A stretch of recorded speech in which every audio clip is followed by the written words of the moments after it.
کئی اہم معاملات پاکستان میں اس وقت رونما ہو رہے ہیں۔ کل وہیں حاضر تھا کورٹ میں، جس نے کچھ چیلنجز کی طرف توجہ دلا دی ہے۔ سابقہ 2 اہم ترین فیصلوں کو رد کر کے، سیٹ اسائیڈ کر کے، منسوخ کر کے، اور یہ کر کے انہوں نے اتنا بڑا ستم کیا، لیکن اس میں اپنے ہی کوئی پسندیدہ ہینڈ پک جو لوگ تھے وہ لا کر بٹھائے گئے۔ یہ کورٹ نے ڈیڈ لائن دی کہ جون 2001 میں commission for transformation of economy بنایا گیا، منسٹری آف لا کے اندر، منسٹری آف فائنانس کے اندر۔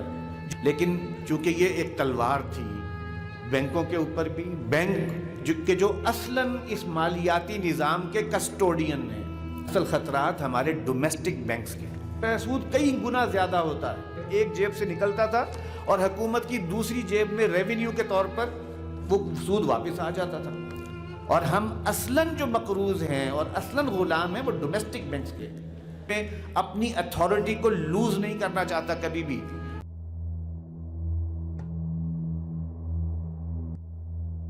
الحمدللہ رب العالمین والصلاة والسلام علی رسولہ الکریم وعلی آلہ وصحبہ اجمعین وعلی کل من تبعہم بإحسان الی یوم الدین۔ اما بعد فاعوذ باللہ من الشیطان الرجیم۔ یا ایہا الذین آمنوا لا تأکلوا اموالکم بینکم بالباطل الا ان تکون تجارۃ عن تراض منکم۔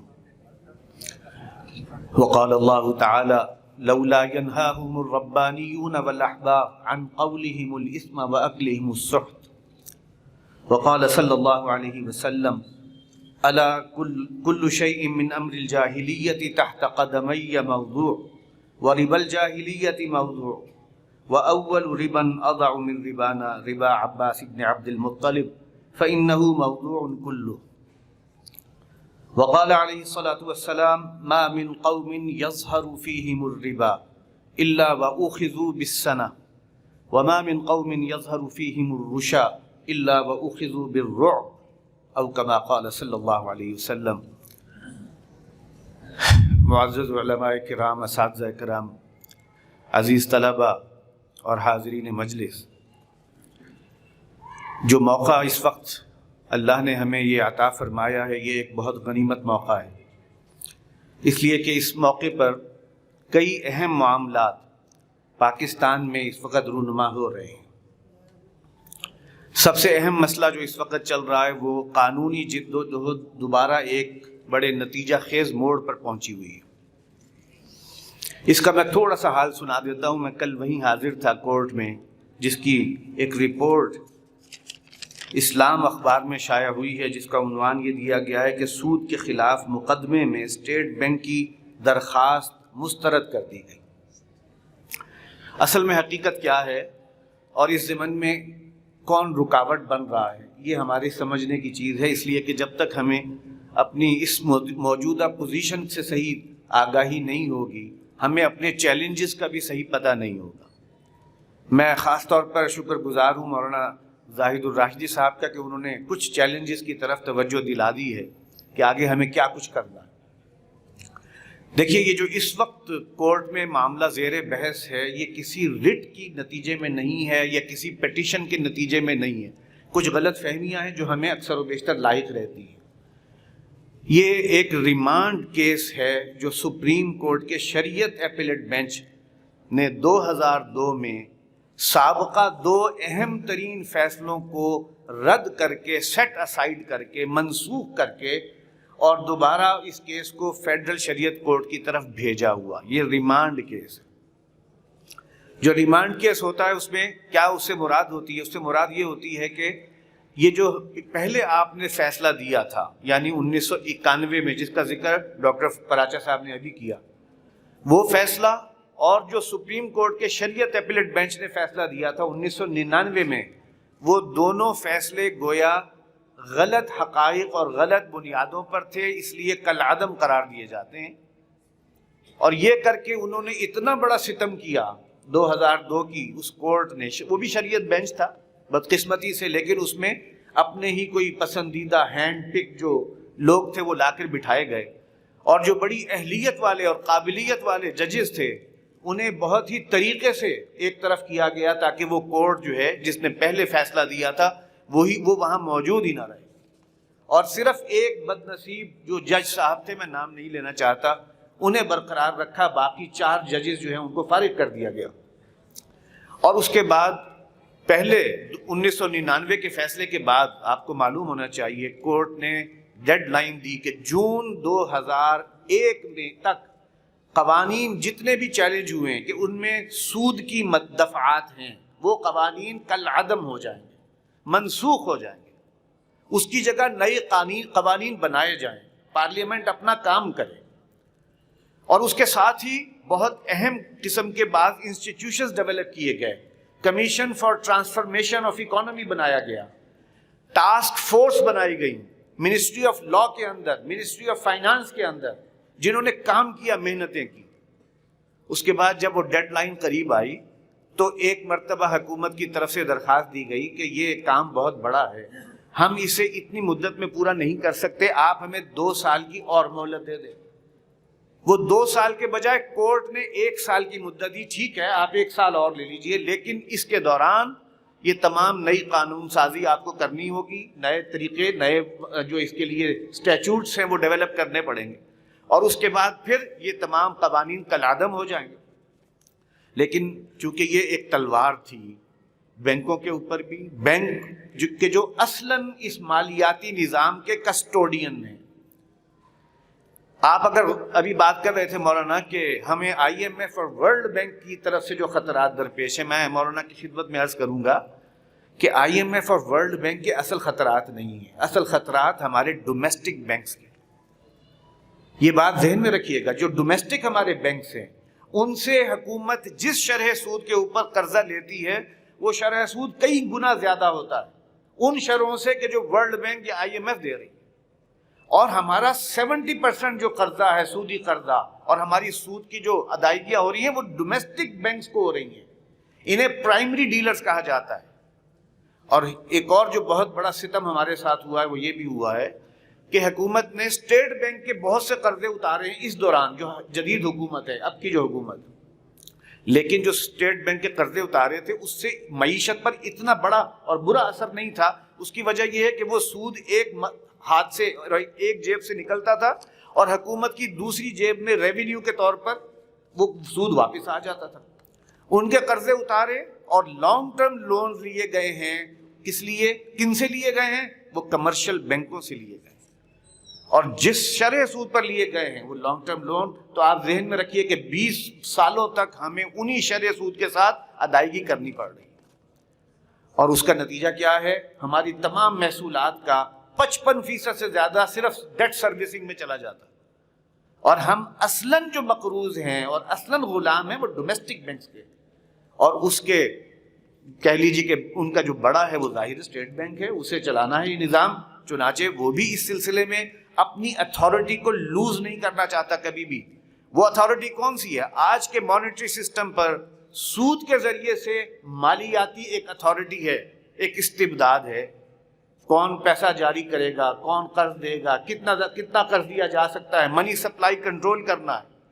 حکومتیں اکثر و بیشتر ان کے ہاتھ میں ایک طرح سے آلہ کار ہوتی ہیں، چنانچہ وہ اس کے کسٹوڈین ہیں، اور اس اعتبار سے کافی چومکھی جنگ ہے جو ہمیں لڑنی ہے۔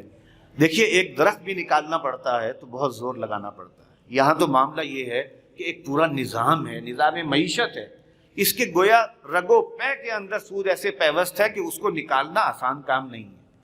ہم سے غلطیاں ہوئی ہیں، میں مانتا ہوں، اس لیے کہ جس قسم کی جد و جہد درکار تھی وہ جد و جہد ہم نہیں کر پائے۔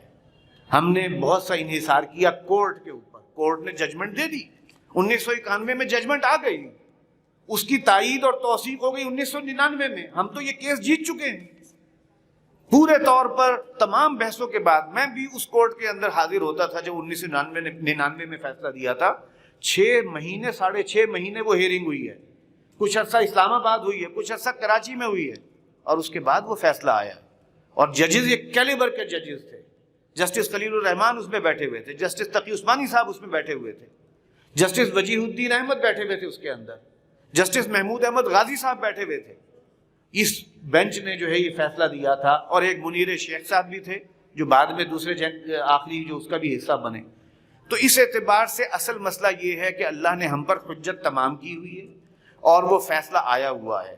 ہم نے نہ مانو والا جو ہے طرز عمل، میں نہیں مانتا، وہ طرز عمل اختیار کیا، اور اس میں اکثر و بیشتر ہمارے ذمہ داران کو بھی، عمائدین کو بھی صحیح طور سے معلوم نہیں کہ رکاوٹیں کہاں آ رہی ہیں. میں آپ سے عرض کروں گا، ذرا سوچئے کہ 1956 کے آئین میں بھی دستور میں موجود تھا کہ ریاست جو ہے سود کا خاتمہ کرے گی. 1962 کے آئین میں بھی تھا. 1973 کے آئین میں 38F جس کا حوالہ ابھی آ چکا ہے، اسٹیٹ شیل ایلیمینیٹ ربا ایز ارلی ایز پاسبل. پھر کیا وجہ ہے کہ یہ ایلیمینیشن کیوں نہیں ہو رہی؟ کیوں ابھی تک دستوری آئینی تقاضے کو پورا نہیں کیا جا رہا؟ یہاں ایک بات سمجھ لیجئے، اس لیے کہ ہمیں اس فرنٹ پر بھی کام کرنا ہے، یہ بھی ہمارے لیے ایک چیلنج ہے. دیکھیے دستور کے اندر پہلے پری ایمبل ہے، پھر اس کا چیپٹر 1 ہے، پھر چیپٹر 2 ہے، اور پھر آگے بہت سے چیپٹرز ہیں جن کے اندر نئی امینڈمنٹس ہوئی. چیپٹر 2 کے اندر فنڈامنٹل رائٹس اور دوسرا پرنسپلز آف پالیسیز، ان کی وضاحت ہوئی ہے. پرنسپلز آف پالیسی جو ہے وہ اس کی کلاز نمبر 29 سے لے کر 40 تک پرنسپلز آف پالیسی لکھے گئے ہیں، اور ان کے اندر 40 تک ہے نا، تو 38 اسی میں آتی ہے. 38F میں لکھا ہوا ہے اسٹیٹ شیل ایلیمینیٹ ربا ایز ارلی ایز پاسبل. سوال یہ ہے اسے انووک کیوں نہیں کیا جاتا؟ اس کو کوئی سپریم کورٹ میں جا کر چیلنج کیوں نہیں کرتا؟ ہم نے چیلنج کیا جا کر سپریم کورٹ میں، ہم نے اپنے وقت وکلاء کے ذریعے سے کیس دائر کیا. سپریم کورٹ نے کیا جواب دیا؟ سپریم کورٹ نے کہا جناب یہ 38F جو ہے یہ پرنسپلز آف پالیسی کا میٹر ہے، it is not fundamental rights matter. اور پرنسپلز آف پالیسی وہ ہوتی ہے جو جسٹیشیبل نہیں ہے، جس کو انصاف کے کٹہرے میں نہیں لایا جا سکتا. اور پرنسپلز آف پالیسی وہ ہوتی ہے جسے انفورس نہیں کیا جا سکتا کسی آرڈر کے ذریعے، کورٹ آرڈر کے ذریعے انفورس نہیں کیا جا سکتا. تو بڑی چالاکی کے ساتھ، عیاری کے ساتھ آئین میں رکھ تو دیا، لیکن رکھا گیا ہے کہاں؟ جہاں یہ جسٹیشیبل نہیں ہے، جہاں یہ انفورسیبل نہیں. کیا فائدہ اس کا؟ اس کے نتیجے میں آج ہمیں غلام بنا دیا، جیسے مولانا فرما رہے تھے. اگر یہ 1991 میں بات مان لی گئی ہوتی تو آج تک ہماری اکانومی جو ہے وہ اپنی بنیادوں پر، اپنے پیروں پر کھڑی ہوتی. 1999 میں تو حجت تمام ہو گئی. اس کے بعد پھر آپ دیکھ لیجئے زلزلے بھی آئے ہیں، اس کے بعد بڑے بڑے سیلاب بھی آئے ہیں، اور ایسے بھی ہم پر مسلط ہوئے ہیں کہ جنہیں سوائے اپنی تجوریوں کے اور کسی چیز سے دلچسپی نہیں تھی. تو یہ کیا ہے؟ یہ اللہ کی طرف سے عذاب ہے کہ اگر تم نہیں مانو گے تو ٹھیک ہے، بھگتو بھائی، اس قسم کے حکمران بھی بھگتو. اس اعتبار سے ہمیں یہ سمجھنا ہے کہ اگر ہم نے کوئی اسٹرگل کرنی ہے تو ہمیں اسٹرگل آئینی بھی کرنی ہے. اور آئینی اسٹرگل کیا ہے؟ سب سے پہلے اس کو انفورسیبل کلاز میں لایا جائے، جسٹیشیبل کلاز میں لایا جائے. یہ ایک امینڈمنٹ ہے جو ہمیں کروانی ہے، جو منظور کروانی ہے کہ 38F یہ اٹھا کر لے جاؤ فنڈامنٹل رائٹس کے اندر.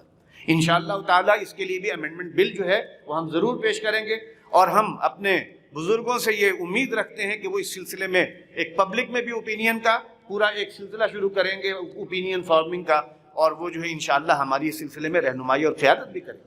اور دوسرا یہ ہے کہ ہمیں ایک ایسا بل پاس کرانا ہے جسے پروہیبیشن آف ربا ایکٹ کا عنوان دیا گیا. دیکھیے جہاں ہم پر بڑے ستم ہوئے ہیں کہ کورٹ کے بڑے اہم آرڈر سیٹ اسائیڈ کیے گئے، ختم کیے گئے، وہیں اللہ نے ہم پر مزید حجتیں پوری کرنے کے لیے بڑا مثبت کام بھی کروائے. ایک کام کی طرف مولانا ابھی توجہ دلا رہے تھے کہ کاؤنسل آف اسلامک آئیڈیالوجی نے ایک رپورٹ شائع کی تھی. یہ رپورٹ کب آئی تھی؟ 1980 میں رپورٹ آئی تھی. بڑی تفصیل کے ساتھ انہوں نے آؤٹ لائن دی تھی، ایک بلو پرنٹ دیا تھا اسلامک فائنینشل سسٹم کا. وہ اتنی پسند کی گئی کہ جو یونیورسٹی ہے، جدہ کی ایک یونیورسٹی ہے، ریاض کی ایک یونیورسٹی، اس یونیورسٹی نے اس کو عربی زبان میں ترجمہ کرایا کہ اتنی مکمل اور comprehensive report Islamic financial system کے اوپر اس سے پہلے اب موجود نہیں تھی. چنانچہ اس کا عربی میں ترجمہ ہوا اور زبانوں میں بھی ترجمہ ہوا.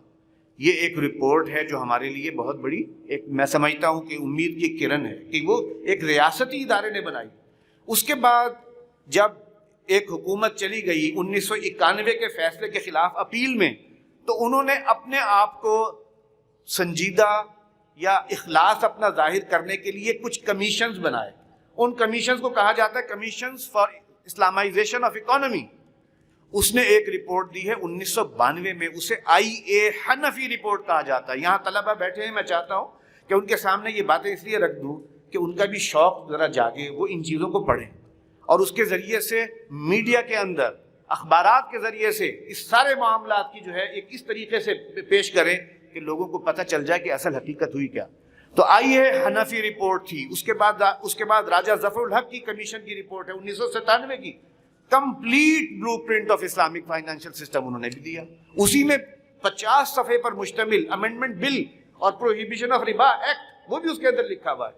میں اس کے لفظ لفظ سے اس لیے گزرا ہوں کہ میں اس کیس کو جا کر کورٹ میں لڑتا ہوں اور میں جا کر وہاں دلائل دینے کی کوشش کرتا ہوں، کورٹ کو اسسٹ کرتا ہوں.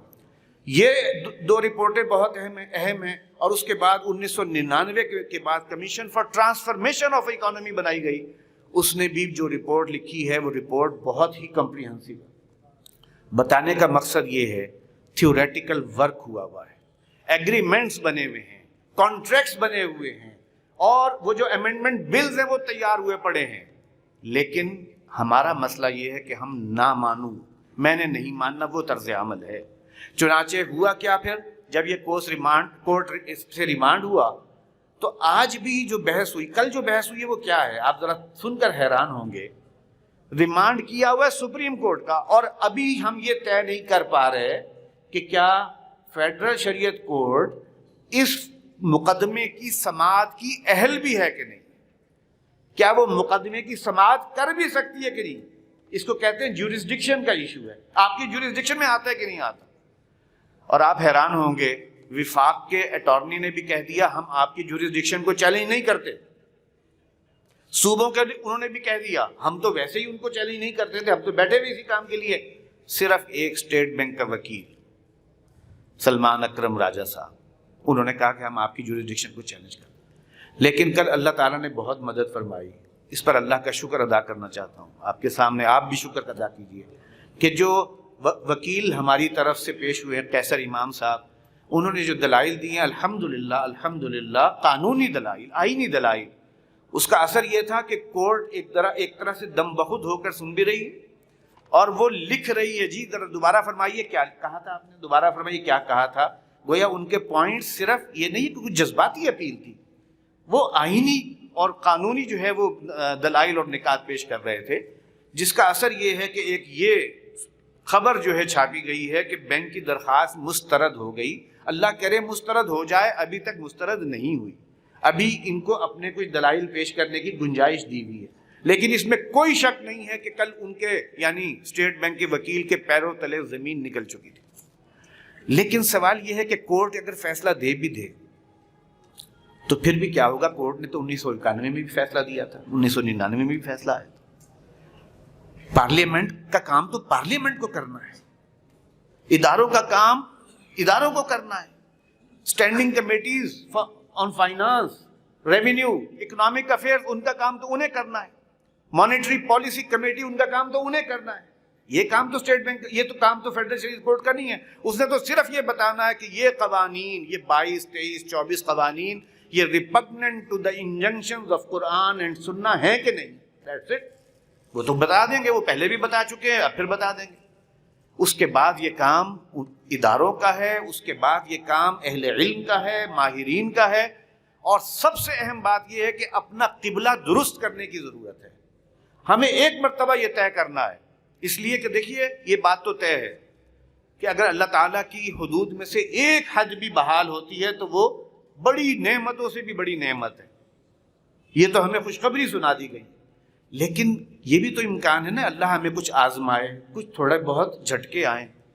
لیکن میں اپنی، چونکہ میں اکنامکس کا طالب علم ہوں، اکنامکس پڑھتا رہا ہوں، پڑھاتا رہا ہوں، میں اپنی اس علمی جو بنیاد ہے اس کی وجہ سے کہہ سکتا ہوں کہ جو حالات ہمارے آج بنے ہیں اس کے اندر اصل وجہ جو ہے یہ سود ہی ہے. سود، جوا، سٹا، یہ سب ملغوبہ ہے. یہ مل کر اس سرمایہ دارانہ نظام کے جو ہے کچھ آلے ہیں جو کہ چل رہے ہیں. اگر آپ ان سے اپنی معیشت کو پاک کر لیتے ہیں تو کیا چیز وجود میں آتی ہے؟